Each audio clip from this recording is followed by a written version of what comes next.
Greetings and salutations, everybody. Just a lame intro for you guys today because Noah's been busy again. Super sad. Hopefully this summer he'll be back and we'll just kind of be back to our togetherness content, especially on the Celica. But I do want to let you guys know that the video coming out 2 weeks from now, there's a good chance that there's going to be a new car on the channel that's going to be really unique and pretty cool. So subscribe or stay tuned if you already are subscribed so you can catch what's coming next.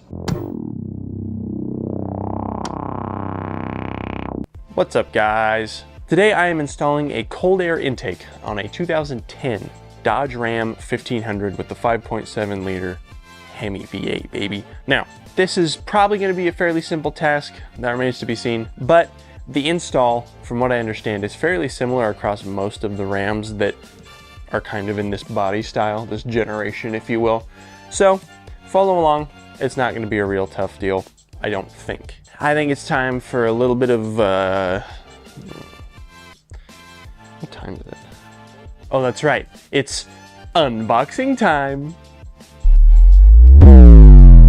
Okay, in the box, we got a plastic coupler of some sort, probably for the cone, a rubber coupler, instructions, because it's actually a nice product, hardware, because it's actually a nice product, a seal for the box to go around the intake to give it the coldest, freshest air, a vacuum tube, another coupler,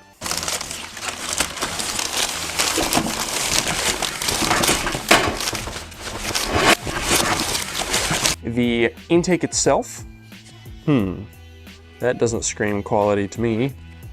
Oh well, don't know what Canon's doing these days. Piece of the shield 1, piece of the shield 2, piece of the shield 3, and the cone. All right, to get the old intake off, 8mm socket on this hose clamp here. For the intake sensor, I'm not sure if it's a pressure sensor, temperature sensor, airflow sensor, I don't know. Slide this red thing back. I already have it slid back. Then squeeze the back of the little clip and give her a wiggle. She'll come right off. On the airbox side, gotta remove this. It just slides off. Mine doesn't have any clamps on it, seems fine. Then for the airbox itself, you're gonna have a couple of these metal clips along one side. All of those you're going to want to unclip. I already have 2 unclipped along the side. Slide it off, and it all comes off. Then you're left with your filter. This one's been replaced fairly recently. Now for the bottom part of the box, there's actually no bolts that hold it in, at least on this model of the Ram. You just pull it up and it just kind of comes out. That's awesome. All right, guys. So next, this vacuum tube we got here, got to pull it off of this PCV port right here. Shouldn't be real hard. Inspect your hose, make sure it's not cracked or damaged, because you might want to replace that, otherwise you'll have a vacuum leak. Then what you need to do is take this little 45-degree angle fella off. Shouldn't be real hard, and the rest of this is not being reused. In the hardware kit, you get this adapter here. We are going to adapt. The bigger side of this goes on that 90-degree we just pulled off. Weep, ta-da. Then that vacuum hose that comes with the K&N kit goes onto the other side. Wow, dude, what is with this quality? Can't even cut the hose right, dude. That's why I buy eBay stuff, because apparently it's exactly the same quality as K&N these days. You're going to reattach it to the spot you took it off, and then just kind of run the hose across. I'm leaving the engine cover off for most of this just because it'll be in the way, but there is a little port on the engine cover where that hose is supposed to stick out. Okay, so next we're gonna build our box. These 2 pieces are not both being used. K&N just has a generic Ram 1500 with the 5.7 kit. This piece, the bigger piece with more material here, is used for 2012 and older with the 5.7 in the Rams. This piece, that's a little bit thinner, less material, this is used for 2013 and newer. It comes with both, so you don't really have to worry about buying the right kit for your truck. It'll come with both, which is actually really nice. My faith has been restored in K&N. I will set the one for 2013 and newer aside and go to assembling this with the rest of our box. All right, here we are, working on the floor. Here's our box. This piece goes on the outside of that so that you can thread the bolts into the outside into the nuts that are actually part of this assembly. You're not having to put nuts on the back, which actually is like a mega W. There are these tiny little screws, Allen heads, That's what you're going to use to install this onto this. This is a 3mm bit that we're gonna use for this sucker. All right, next step, let's put our little seal on here. You're gonna start at the end of this angled piece here, and you're just gonna work your way up. This is supposed to be long enough to follow the curves of the box. This isn't the most forgiving material. Sometimes it will give you issues going around corners, so just do your best to get it on there and sealed properly. I believe I'm supposed to cut it short because this length is actually meant to fit on this longer piece here. Got my tin snips here. We'll see how these do. Perfectly trimmed, baby. Oh my gosh, what do we? Okay, next I'm going to install this filter adapter into this housing. In your kit, there are 2 more Allen head screws. These ones are considerably bigger than the others, and they fit a 4mm Allen. And go through the back here. There's 2 holes you can see, there and there. The instructions do not show these bolts having washers on them, so I'm going to assume that they don't need them. Sucker is on there, looking good. Okay, next we are going to install one of the provided couplers. This is the bigger one. It also has a part number on it, 08418. That one is gonna go on here. And you're gonna put 1 hose clamp on this side, 1 hose clamp on the other side of it. Now, please take note that the smaller coupler has hose clamps that fit around it, and this bigger coupler has bigger hose clamps that fit around it. Don't try and force the small ones onto this big one here. That'll be a waste of your time. You don't need to do all that. And we're just gonna position them in a way that's not a huge pain in the butt to get off later if need be. Then we'll just tighten this one down with an 8mm socket. Don't over tighten it. You could crack the plastic that this is clamping onto. Okay, there are 2 pieces of mounting hardware, 2 mounting brackets. You see here, one has 2 holes and it's a little bit shorter. One just has 1 hole in one end, 1 hole in the other. They also have part numbers on them, which is really cool because you can follow the instructions a little bit more clearly. Now, the shorter one with the 2 holes on one end, 1 hole on the other, that goes right here. See these 2 holes on here? It's going to go on the inside. You're going to use one of the provided actual bolts, which is a 10mm bolts.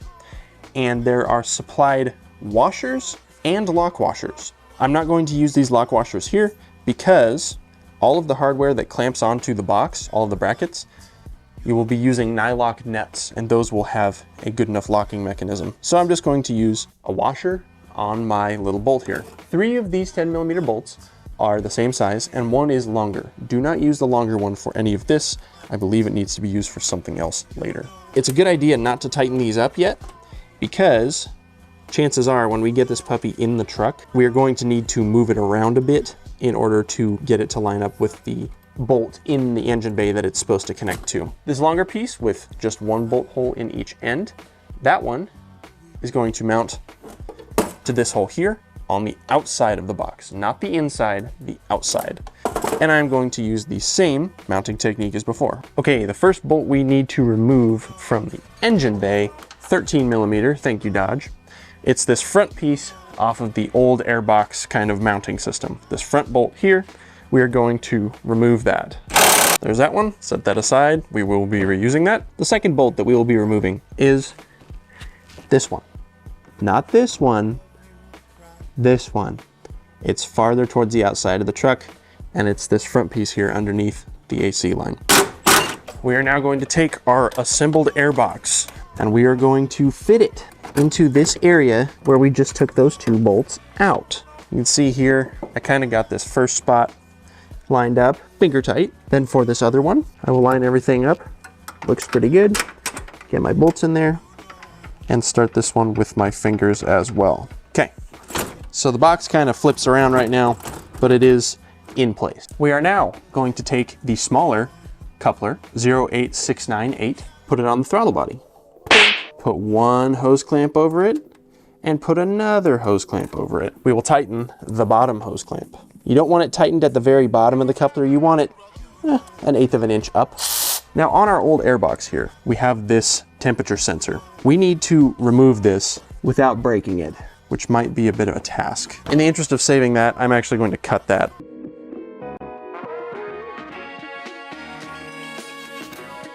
Try and get this in there and like twist it. There we go. Okay, sensor's been removed. Okay, on our plastic tube here, we have a threaded insert. That's not the one we're using.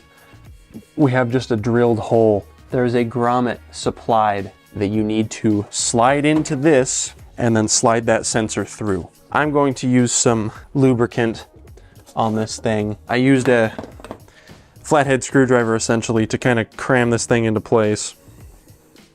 It wasn't real happy about it. It's a little cattywampus in there. Okay, I just had to get my fingernails up in here in order to seat the other side of the gasket so that it would sit properly. We'll try and get this sensor in there. I'm gonna put some more WD-40 on this fucking thing. Sensor went in without too much trouble when I lubed up the grommet. So now we're on to the next step. This threaded insert here, that's where your vacuum hose is going to end up. And they have a threaded 90-degree adapter for you to thread in here. Make sure you don't cross thread this. This elbow is plastic. It does have a spot for a wrench. I'm not real concerned about that right now. I want it facing that way. And I'm going to now slide this on. Okay, look at that.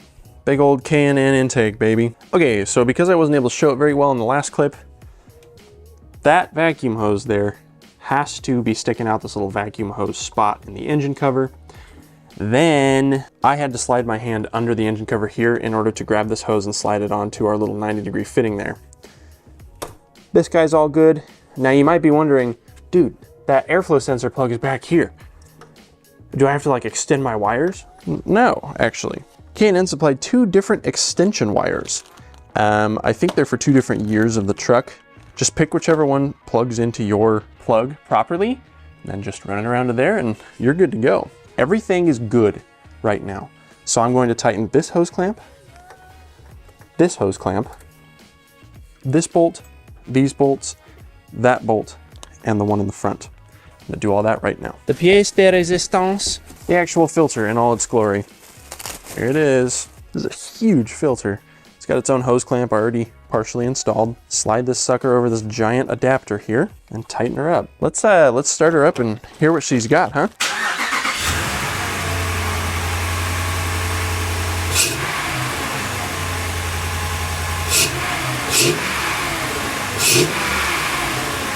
That sounded awesome. Absolute W. All right, guys, that wasn't that bad of an install for, 14 extra horsepower and 15 extra torque. This truck is specifically used for towing a big camping trailer, so that extra torque might actually go a long way. It's pretty cool. Thank you guys for watching. Don't forget to like, comment, and subscribe. Check out all our other channels and projects in the description. And dude, let's just keep this freight train going, baby.